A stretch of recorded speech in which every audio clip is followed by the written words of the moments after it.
Oke, selamat pagi semuanya. Apa kabar kalian?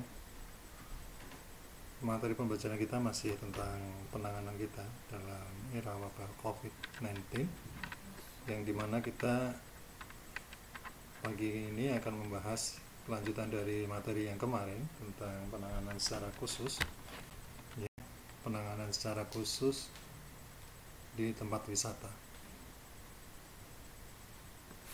Kemarin kita sudah sampai ke poin E. Sekarang kita masuk ke poin D, di mana kita harus memastikan sistem antrian di pintu masuk dan menjaga jarak minimal 1 meter.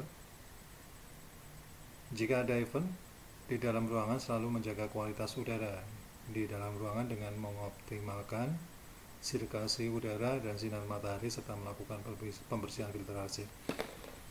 Basicnya berapa kementerian dan dinas pariwisata maupun yang lain sudah mengadakan istilahnya meeting, tapi dengan skala pembatasan yang sangat tinggi dan menggunakan standar protokol yang cukup tinggi, di mana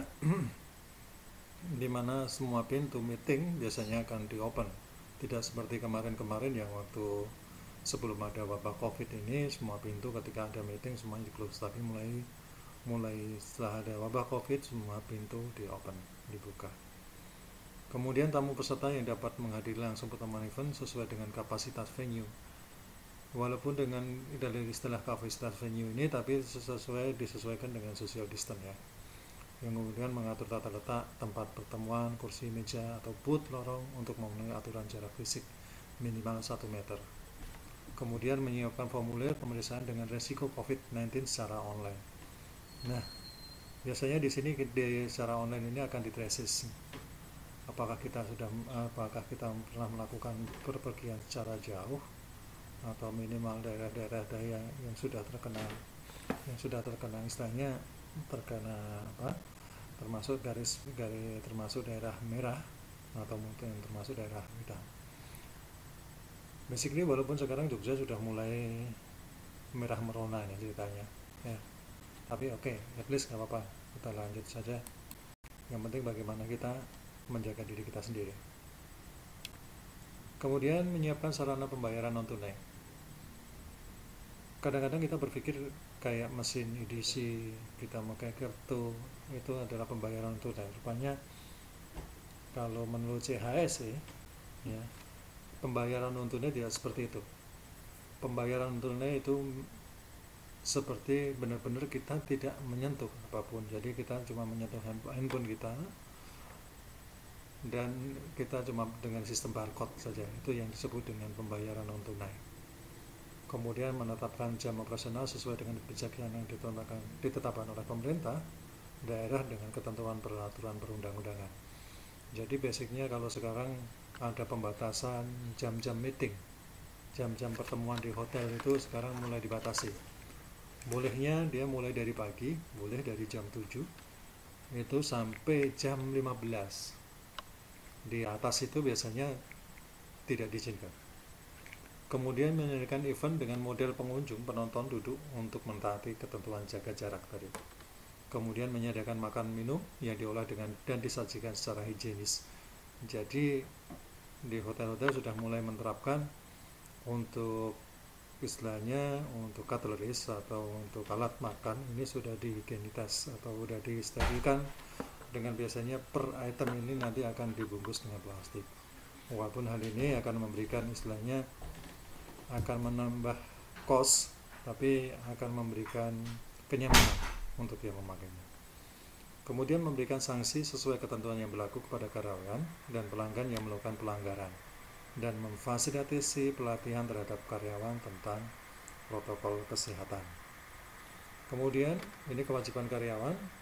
1. Karyawan mengikuti rapid test atas biaya mandiri. Biasanya sometimes ada yang dikatakan di biaya tes mandiri. Ada yang istilahnya rapid test ini ada yang beragam harganya, masih dari antar rumah sakit, belum ada standar baku.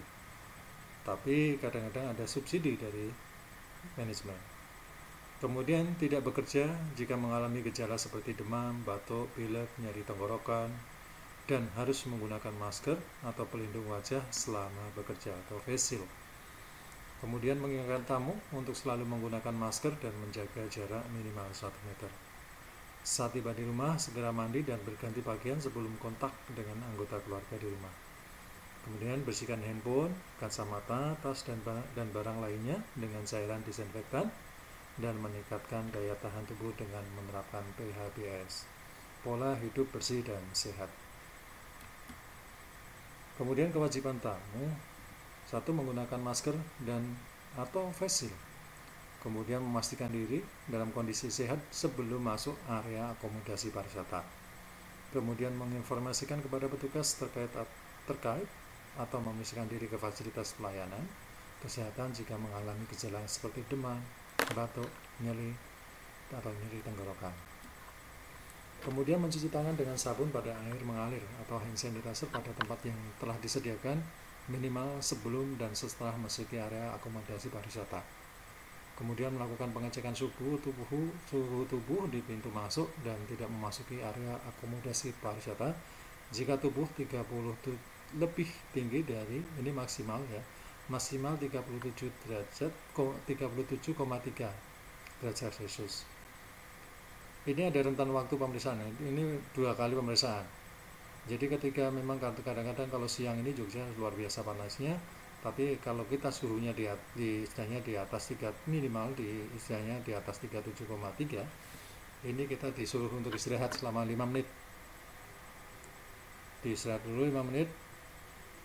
Kemudian kita akan dicek lagi. Kalau suhu tubuh kita akan tetap sama, kita istilahnya nanti akan disarankan untuk memeriksakan ke vaskes terdekat. Kemudian mengupayakan pembayaran dengan non tunai. Nah, sekarang kita bicarakan dengan transportasi wisata. Wisata sekarang sudah mulai bergeliat. Sudah mulai tempat-tempat wisata sudah mulai dibanjiri dengan wisatawan, baik bis kecil maupun bis besar sampai dengan mobil pribadi. Ini ada standar umumnya. Ini bagi pengelola kru transportasi wisata dan pelanggan atau wisatawan wajib 1. Menggunakan masker dan atau face shield, dan apabila menggunakan masker kain ini diharuskan atau diwajibkan menggunakan masker kain 3 lapis. Kemudian mencuci tangan dengan sabun pada air mengalir dan menggunakan hand sanitizer. Kemudian yang C, memenuhi ketentuan menjaga jarak minimal 1 meter pada saat berinteraksi dan duduk. Kemudian melaksanakan perilaku hidup bersih sehat, menutup hidung dan mulut dengan tisu dan sapu tangan pada saat bersih dan batuk, menghindari penggunaan tangan secara langsung menyentuh area wajah seperti mata, hidung, dan mulut, kemudian menjalani pengukuran suhu tubuh, segera mandi dan berganti pakaian setelah sampai di rumah. Kemudian membersihkan barang pribadi seperti tadi, kayak sama handphone, kacamata, tas, masker, dan lain-lainnya dengan disinfektan sesuai kebutuhan.